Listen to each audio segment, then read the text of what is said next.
Okay, so hello everyone. So my name is Mukai and I'm co-advised by Laszlo and Basti.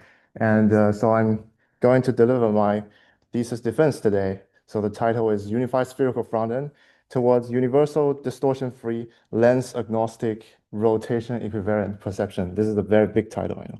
So I'm going to also present this to CVPR this year.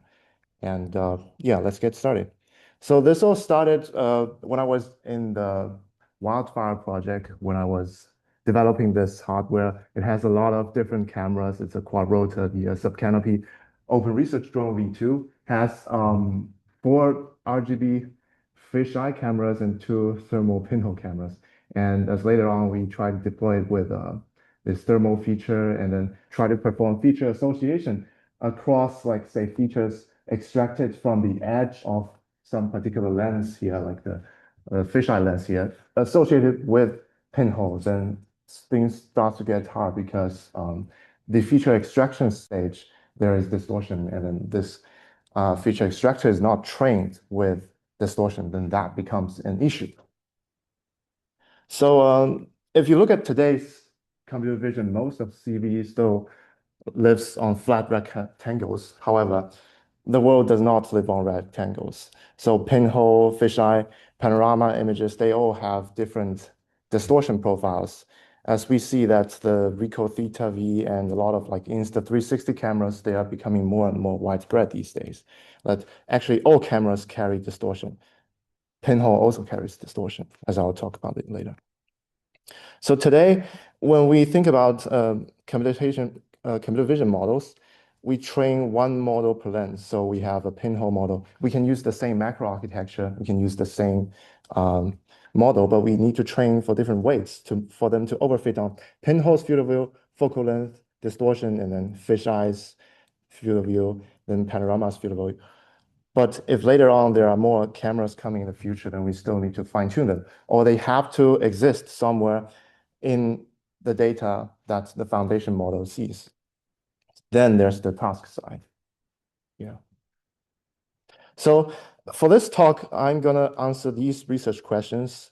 The first one is, what is the nature of distortion and why does it exist in the first place?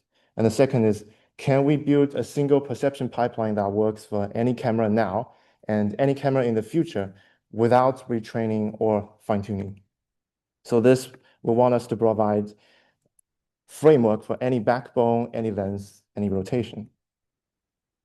And today, as I talked about before, like every camera distorts. So we have like rectangular images on the top and then these fisheye images on the bottom. And does anyone want to take a wild guess? What is this thing that I cropped out, this red rectangle here at the bottom of this image? It is actually a stool. So yeah. So if you use any kind of like flat patch perception, then it's very hard to kind of extract this feature or recognize that there is such thing. This is a mismatch between like physical adjacency and then where you store this information. You stretch one single pixel into a flat pixels. So let's zoom in into this and take a closer look at this rectangular panorama image. Is distortion the only thing that we worry about? No. If we have distortion and rotation together, you can see that this becomes rather nasty because the same physical object in the space, if you just rotate your camera and it is perceived at different regions of this camera, it exhibits a kind of spatially varying degree of distortion. So what is the nature of this? How do we solve this? Let's get to the bottom of this. So first of all, let us discuss what is the shape of perception. So if you imagine a creature that lives in a 2D flat plane, it actually sees the world around it in a circle. So this is the S1 domain. So we as a 3D creature, if you close one of your eyes, then you look around, you essentially see the world as signals on the surface of the sphere. So this also generalizes to like higher dimension or lower dimension. If you imagine you are a creature, 1D creature, then you see the world essentially on the left and on the right. So that is also the sphere in that space. So this is not a choice. It is the natural codomain of 3D perception. And every calibrated camera inherits this feature so that they have a single focal center assumption, essentially. Every camera now and every camera in the future. So the bottom of this is actually something called the Theorema Egregium, that every flat map of a curved world will lie. Because once you try to have any sort of projection from the spherical space onto the planar space, it will carry some kind of distortion.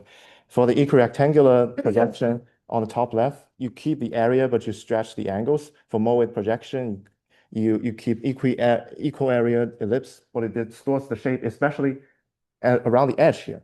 Stereographic projection, it keeps angles, but distorts areas. Mnemonic projection, it keeps great circles, but stretches everywhere else. So actually, Gauss has like kind of discovered this a long time ago. He discovers that if your intrinsic Gaussian curvature is different for different space, then it is mathematically impossible for you to find any projection without distortion. So these are basically two kind of equations to measure the Gaussian curvature, and there are extrinsic and intrinsic measurements. This is a conclusion from him. So really, the first principle of this work is something called the single focal center, so that we don't care what kind of camera model you use now or in the future. As long as you follow this first principle of single focal center, then the signal you get is signals that lives on the surface of the sphere. So, but do we have to do everything on a sphere? Like, do we need to perform everything, including storage to perception, all the way on a sphere? I think we do not, because like for us nowadays, the computer, our RAM and our SSD, they are still row majors that you store this information locally on your SSD. And you take advantage of that. You assume some local smoothness in the planar domain, and you have a lot of PNG, JPG, H264, 265. Those are all very brilliant kind of strategies to compress this. So we should take advantage of that. However, I argue that the signal lives on the surface of the sphere. So that is where we should be processing our signals on, because that will respect the manifold where the signal lives. And USF, we load every images or videos as triangle, but we project it onto the surface of the sphere. And then we respect that manifold. Are we the first one that thought about this? No, we're not. So long before me, there are lots of previous work that tries to process signals canonically on the surface of the sphere. The canonical spherical CNNs, they process all the signals in the frequency domain. So they will first kind of go through a spherical harmonic transform to losslessly convert spatial signal into frequency signal, and then perform like point-wise multiplication to modularize each different components, and then kind of perform inverse spherical harmonic transform back to the spatial domain to kind of do its loss and then backward operations. However, they are very elegant in theory, but if infeasible at image scale. Take, for example, an equirectangular image, 960 by 480. So this will require you to have around 240 frequency components, because you want lossless reconstruction. So you will need something called Driscoll-Healy sampling. So this is basically the Nyquist sampling theorem on the surface of the sphere. So that governs that the least amount of frequency components you must have to restore this signal. And then you can see on the graph on the right here, the vertical axis is in log scale. And you can see that for you to kind of adopt this method, you either have to sacrifice time or space. So this is a trade-off that it is very hard to get. So we prefer to like process this all in a spatial domain, because we do not want to to perform this very costly spherical harmonic transform and inverse of that. And there are some adjacent worlds with it. So the first of all is the race as the first class citizen. So those signals lives in a space of R3 times S2, and they are primarily for multi-view. But if you also consider like polarized photon, then you have 6 degrees of freedom, but that's like out of topic today.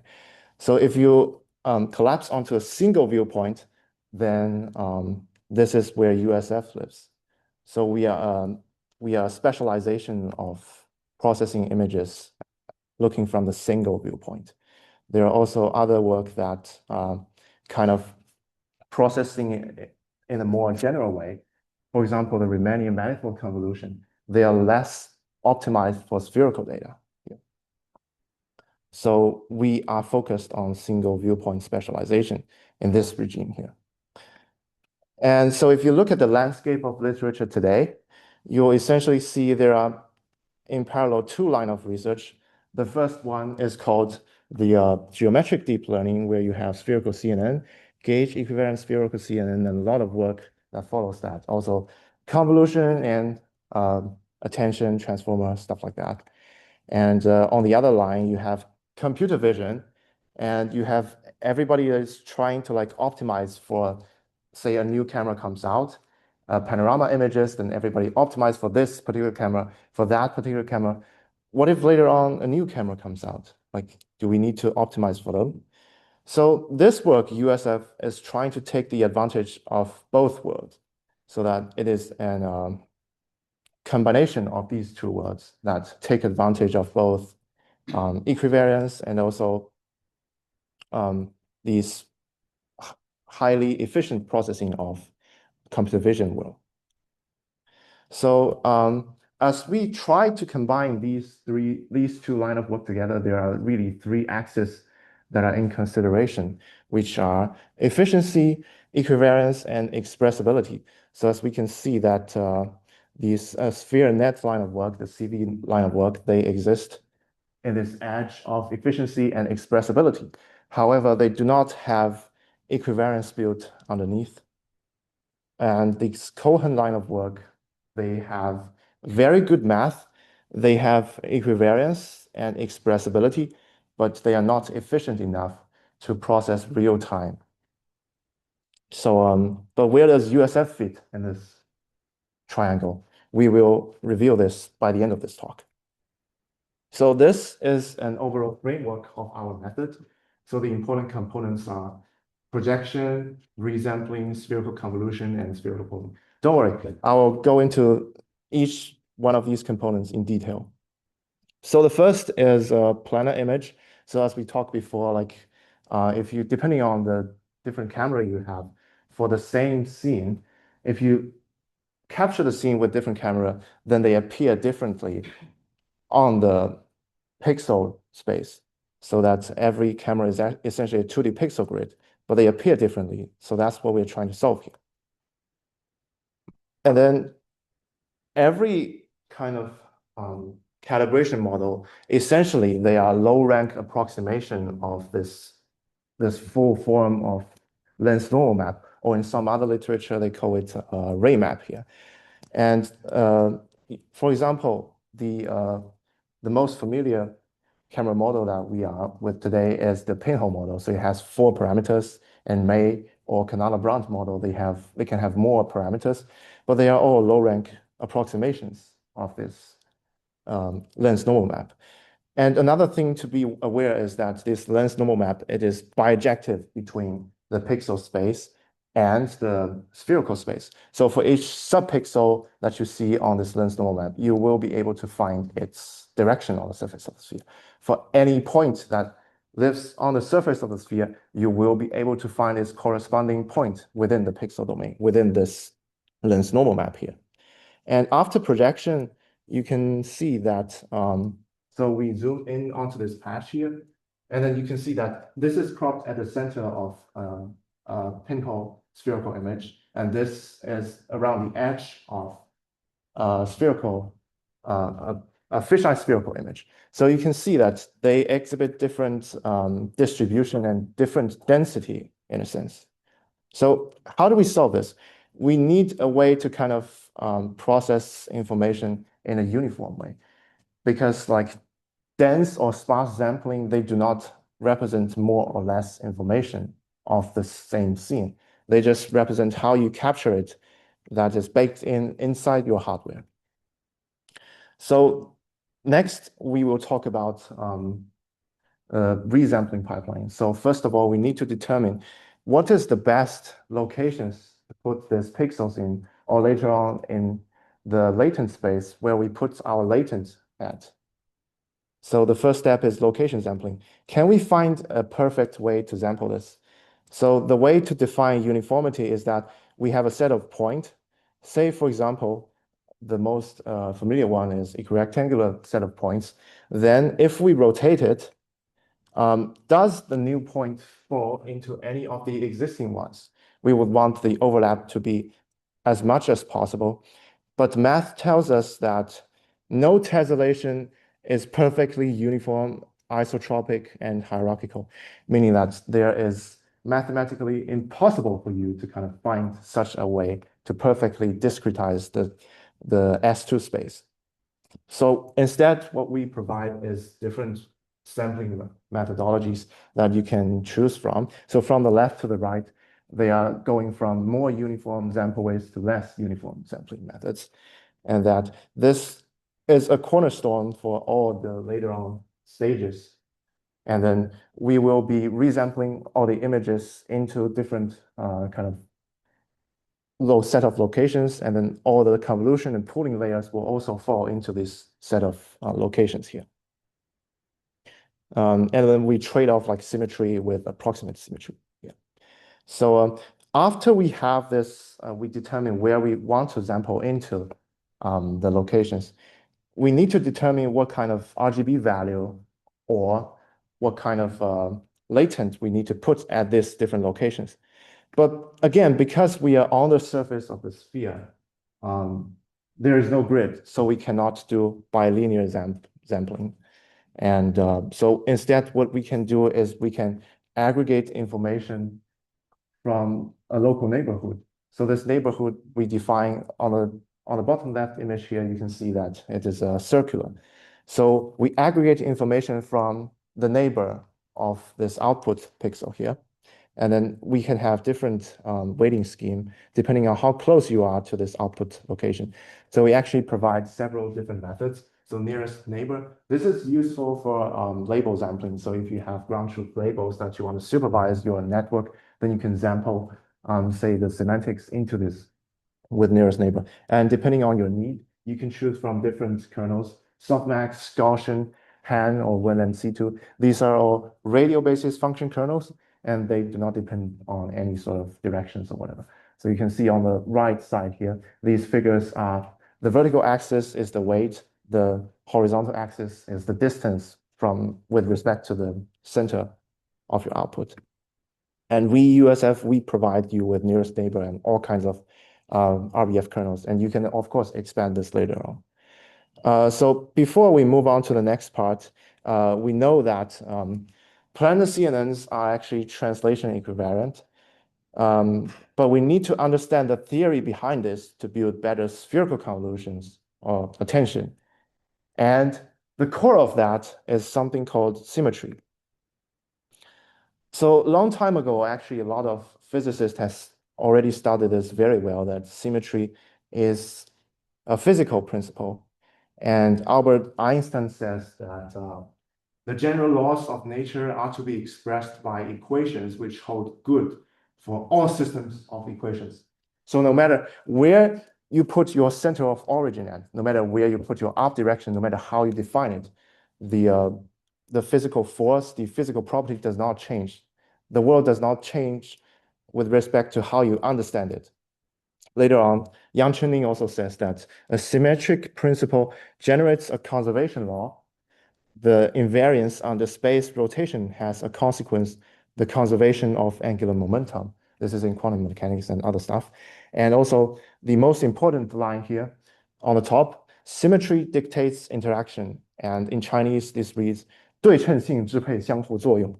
And we will start from the top theory that you can see from the right side, from the top right here, and we'll go layer by layer down to the heart of this work.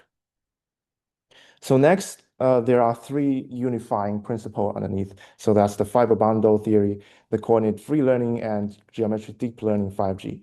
So Yang later on discovered that actually in mathematical study, there is this theory called fiber bundle theory that essentially is similar to what he was doing called the gauge theory. So in our terms, the gauge can be simply understood like this.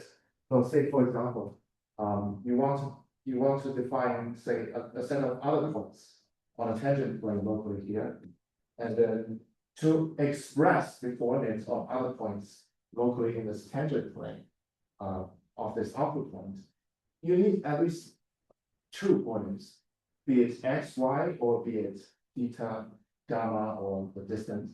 You need to define locally up direction, the y-axis or the vertical axis. And I say that once you define an up direction, you have globally defined a gauge here, so that you have choose your preference of your up direction, and that thing is called a gauge. And later on in the machine learning domain, people translate that into a coordinate independent learning, which is essentially the same as what Einstein has said before. And later on in the geometric deep learning, this is a book, and they say that these are the 5 important components that are important for building invariance or equivariance into your network. They are grids, groups, graphs, geodesics, and gauges. However, for us computer vision folks, we do not care about gauges because the input signal does not have direction. It is not a vector that points on the surface of the sphere. They are just 3 independent scalars, the RGB values, or the depth, that's the single value here. So we have interactions between the groups, the SO3 rotation group, and geodesics, which is the distance that's defined on the surface of the sphere here. Because like scalar features are gauge invariant in a sense. So next, let's talk about equivariance and invariance. So invariance, the upper half of this figure here, is mathematically, it says that this is a function that no matter how you rotate your signal, the output of this function will always give you numerically the same encoding of the same scene here. And then equivariance on the lower half here says that if you rotate your signals, then the output of this function will also be rotated and guaranteed to be rotated consistently. And invariance is useful to a lot of stuff. Say, for example, the place recognition. So Max from AirLab has done some work in this, and we have known that before. And equivariance is important for dense prediction tasks such as detection, segmentation, depth estimation, and so on. And as we have studied in one of Shubham's course, the learning for 3D vision, that if we want invariance, we can just apply a global pooling, or max, mean, or average pooling on equivariant features, then we can get invariance for free. So next, we will talk about planar convolution and translation equivariance. This is actually pretty well studied, that planar convolution, the important factors here are how the planar convolution defines neighborhood structure, the weight, and aggregation. So it defines neighborhood as a square kernel, and it always sweeps this square kernel in this 2D domain. And then later on, when you translate your image in the pixel domain, because the local relative relationship does not change for the same output location, it still sees the same set of local neighborhoods, then the output will also be translation equivariant. So this exhibits as the kernel's orientation that is fixed to the image frame. So, but however, if you rotate your camera and then your scene rotates, but this rotation is unknown at test time, and there is no way for you to know this kind of rotation. But your kernel does not rotate with respect to the scene. So trivially, you do not have rotation equivariance.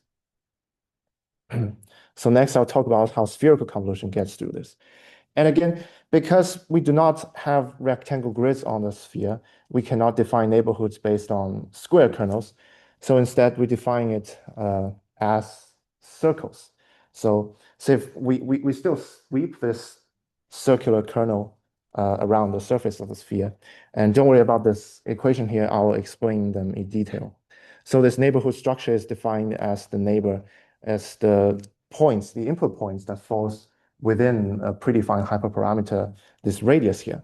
There's geodesic distance R here. And then we have different measurements, different relative measurements. So from coordinate free learning, you know that you should always define things not in the absolute coordinates, but in relative coordinates. So for example, this input direction, these input points here, it's relative measurements, it's relative distance or relative directions or other local statistics. These are the inputs that are fed into something we call the weight function, the f sub weight here. And then this weight function will give you a weight that you use to modulate different input channels here. And then we will take, if you look at the equation on the left here, there is a normalization term that because we want our network to perform consistently across different sampling densities. So if you have dense or sparse signal, we want it to perform consistently. So the output is essentially the mean of weighted neighborhood features.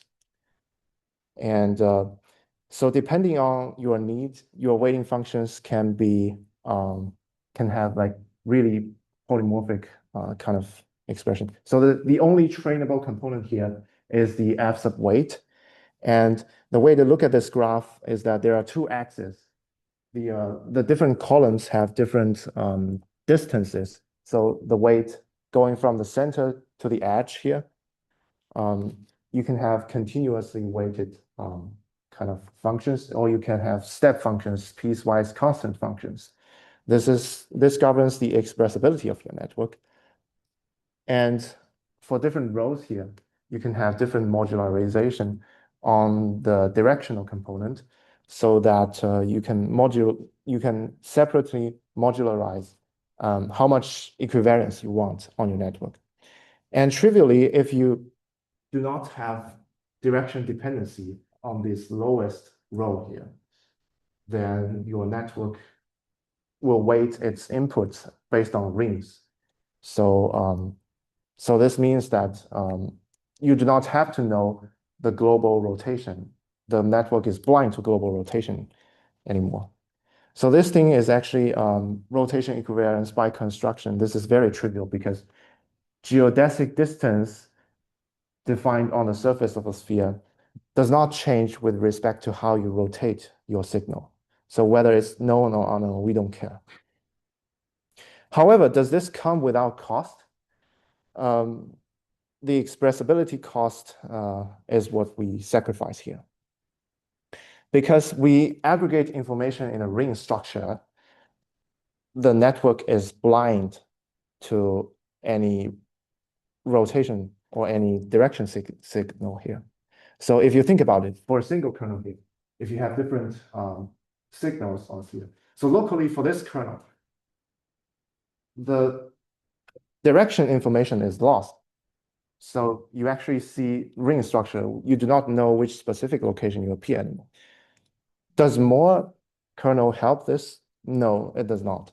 Say, for example, you have an input point that is co-visible by two kernels. And there is a second intersection. And this is where the ambiguity, the directional ambiguity came from. And this is where the expressibility sacrifice. And this is the tax that Theorema Egregium imposed upon us in this domain. So next, for spherical pooling, this is very trivial. This is the same neighborhood definition, and we have simpler reduction scheme here. Say this F pool. This is basically kind of fixed reduction scheme, and we can have like max, mean, or average pooling. This is very simple. So in this slide, we can see that on the left is our input, the spherical image coming from fisheye camera. In the middle, for visualization purpose, I apply a global average kind of weight on this spherical convolution, and this is visualizing essentially 3 different channels here. And then this is the max pooling output. You can see the locally small circles here. So let us come back to our framework here. So the essential components are just projection, resampling, and spherical convolution, as well as pooling. So there you have it. This is the whole framework. So we now have a framework that works for any architecture, any task, and any camera, and any rotation. So you have projection onto the surface of the sphere. This is from fisheye camera, panorama, 360 camera. And then you can resample it into different redistribution of set of points on the surface of the sphere. And then you have information aggregation via convolution or pooling. Yeah. And the choice of performing convolution in the spatial domain is not arbitrary. It follows a historic pattern here. So for example, in 2D planar CNN, the analysis is done, the math is done in frequency domain, but the computation is done in spatial domain. We can do this. So other works, such as the previous canonical, like spherical CNNs, they choose to perform convolution in the frequency domain. But I argue that we do not have to do it here because it will be more efficient on the surface of sphere if we do it in the spatial domain. And the historical pattern also continues on digital signal processing, graphics, spherical harmonics, BRDFs, and quantum mechanics. And another interesting observation we had on these 2 different line of research domain is this 2 philosophies of problem solving. So USF on the left side is by construction. So you have architecture that commutes with the transformation. And on the right side, by coverage, you have model that sees enough examples to fake communication. On the left, you do not need to have big data. It works on the first example it sees, as we later on will show. And by coverage, it works up to the augmentation of each distribution's reach. And on the left side, this equivariance is a free mathematical property that falls out from the theory. And on the right side, you need to perform very expensive kind of augmentation. So for true random rotation augmentation, for true lens augmentation, it is very kind of costly at training time. So USF is by construction because we believe that the correct inductive bias is necessary to guarantee certain essential properties for our domain here. So really, USF enables this plug and play drop-in for any existing planar backbone here. So you can just replace planar conv 2D with spherical convolution. You can replace planar pooling with spherical pooling. And then it's a drop-in replacement for any existing architecture here. And we do not redesign any macro architecture. So next, I'll talk about the experiment set up to prove that this thing works. So we perform our experiment on 3 tasks: classification, detection, and segmentation. We use the same architecture for planar and spherical model. And we perform apple-to-apple comparison. So there are mainly 2 categories for evaluation. One is rotation robustness to quantify how much we have on rotation equivariance, and then the zero-shot cross-lens transfer adaptability. So we train on one lens and test on all the other different kinds of lenses. So the first is MNIST classification. So notice here that all the numbers are higher the better, and red cells indicate worse performance compared to the other. And so for all the models on the left side, we do not train them with random rotation augmentation, but we test them with no rotation and random rotation here. So as we can see here that planar trained without random rotation, its performance just degrades drastically when we test them with random rotation. And of course, the previous spherical convolution methods that exist in spectral method, they also work, but only up to this task because this is very low resolution. This is 28 by 28. And as you can see on this line here, this is our method. If your network is distance, if your kernel is distance only, then it will have rotation equivariance. In this case, rotation invariance for free. So on the right side are kind of visualizations of different layers. So the input is we project the MNIST signal using a stereographic projection onto the surface of the sphere. And then this is the first layer, the visualization of 3 out of the 32 channels. And then the second image, second layer.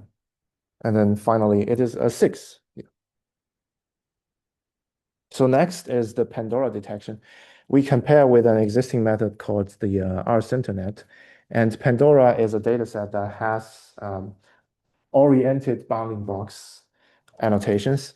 And we compare between planar YOLO V11 and spherical YOLO V11. So as you can see here, the same pattern continues here.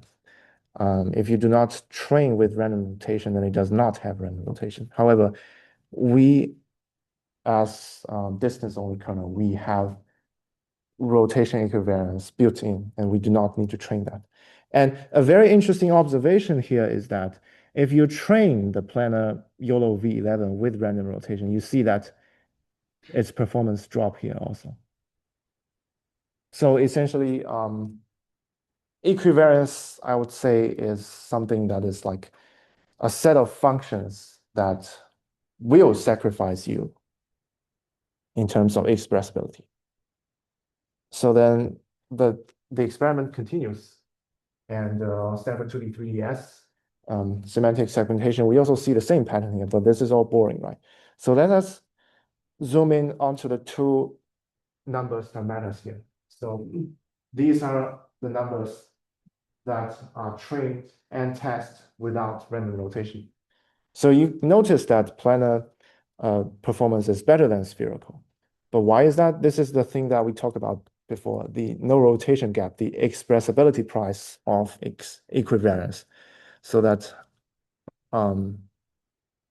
this is the visualization we had before, the local directional ambiguity, whether it's 1 kernel or 2 kernel. So the cost is real, but planar suffers 68% more collapse of performance under random rotation. So next, I will talk about zero-shot lens adaptability. So in this experiment, we train both models with one type of lens, and then we test on all the others. So the way to look at this graph is that a perfect generalizable model will have no red cells in this matrix, and then so this is what it looks like for the spherical model here. So you train on one lens and you test on all the other. So this is an overfit, a single batch overfit experiment, so that we train with a batch of 2 images, and then we also test on the same images to try to see really underneath, does this work or does more data help? And then we also train this on the full set of data set. And so as you can see, compare from previous to the next, the planar is really unstable across this, because like they have drastically big difference in the appearance in the pixel domain, whereas on the sphere, they perform consistently. So I will explain that this kind of deficiency in performance comes from primarily the drastic difference between context size. So for example, if you only see pinhole data, then pinhole data only occupies 1/6 of the total sphere. And then later on, if you try to kind of evaluate on bigger, more context, then if you don't see them, then it might degrade your performance. So we do admit that a perfect model should have no red cells, and these are all true numbers here. Yes. So also ablation study says that you need to have very uniform sampling method for this to work very well. And then for computation, so this is a dumbbell chart. On the right is the first row. If you say you start from scratch, you have no cache. Because for a single camera, the set of points that the set of input points on the surface of the sphere are fixed. So you can cache this geometric information for better kind of for later on more efficient forward and backward passes. So this is the cold start is the first forward, and then the sustained run is the runs that are later on after the first run. So you can see that we gain about 100 to 500 speed up. This is sampling and interpolation. And this one is convolution and pooling layer. And this one here is the whole network level. So a very interesting observation here is that although spherical model, you can see that it consumes less floating point operations. It's still slower than planar model. And this is because they have very highly optimized CUDA fused kernels here. And we are still, everything in our spherical convolution is still in Python level coding.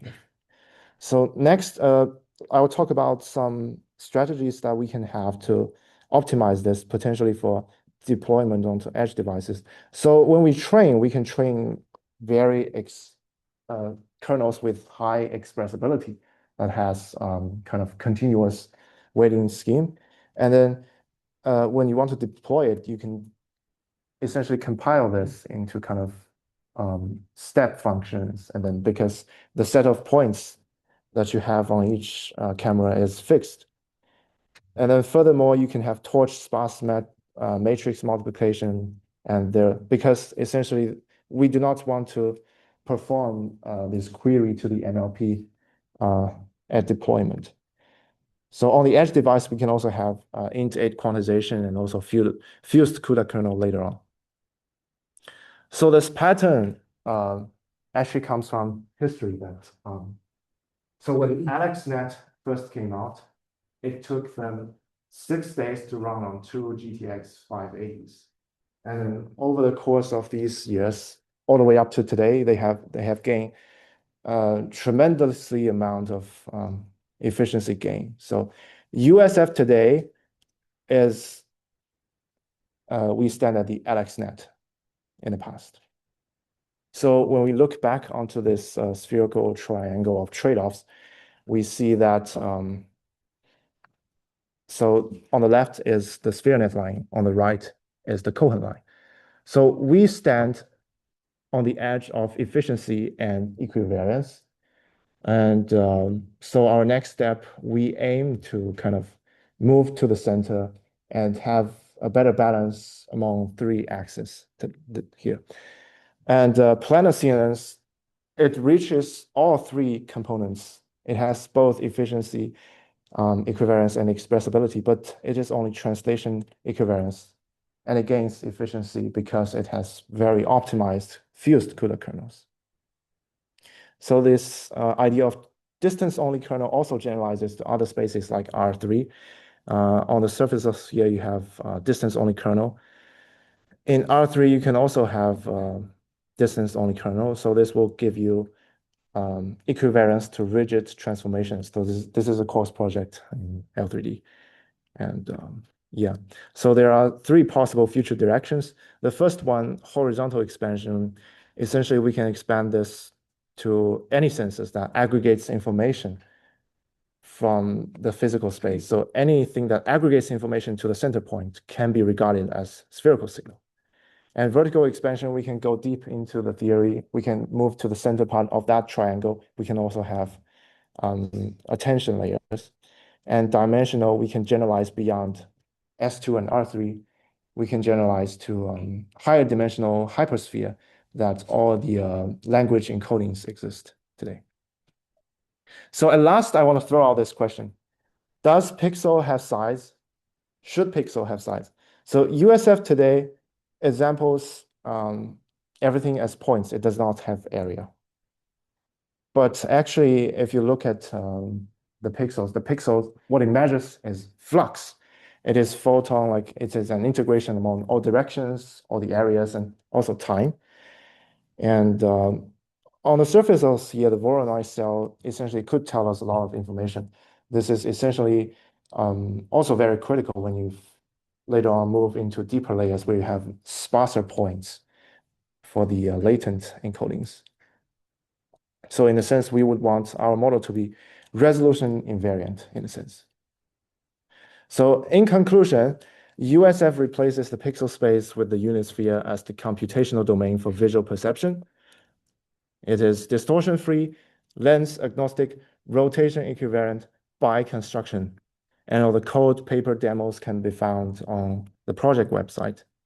And at last, I want to say a big thank you to all of my collaborators. Without you, I could not have achieved this today. And with that, this concludes my talk today. Thank you all for coming to my talk.